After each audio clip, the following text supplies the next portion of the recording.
Hip internal rotation is necessary to achieve a full depth squat for most people, which is basic human movement pattern that everyone does all day. So it's like getting off the couch, sitting on the toilet, stuff like that.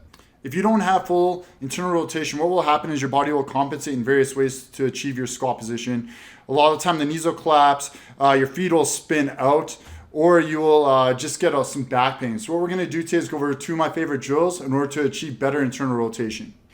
For the first drill, what we're going to be doing is messing with some concentric holds. So if you can see here, I have a yoga strap and a yoga block. You can actually use your hands and a pillow in between instead. Our main goal here is we're going to be doing 10 seconds pushing out against either your hands or the belt, and then 10 seconds squeezing in against the block. So when we position ourselves against the wall here, what we're looking to do is have our butt slightly off the floor, and then every time we squeeze in and push out, what we want to do is be pushing our butt into the floor to create more depth and open up those hips and strengthen our adductors and glutes to handle these positions. Our main goal here is to really make sure we're pushing the back into the floor though, as we want it to stay flat. So it simulates the squat as much as possible. That way when we hit the bottom of our squat, we're not practicing flexion or extension. We're practicing having a nice tight core. All right, so after doing 3 sets of this, of squeezing 10 seconds in and pushing 10 seconds out, what we're gonna do is grab a smaller object or flip the block. That way we can put a bit more pressure on the internal rotators.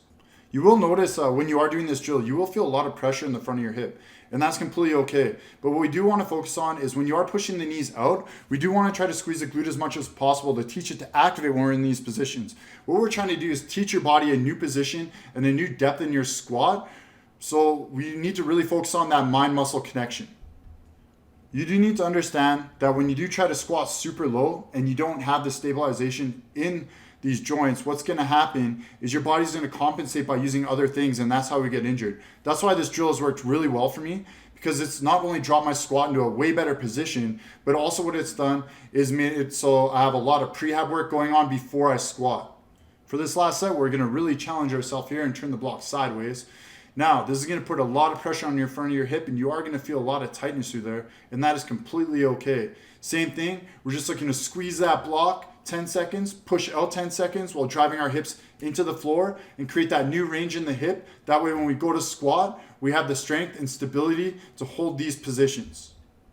For the last drill, all we're going to do is just grab a foam roller and squeeze it between our knees and try to lift 1 foot off at a time.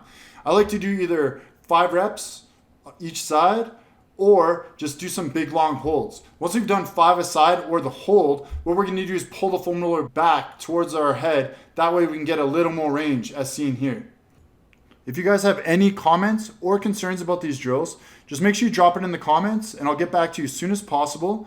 If you did like what you saw here, just make sure you support me, hit that like button, subscribe, and I look forward to dropping that next bit of content.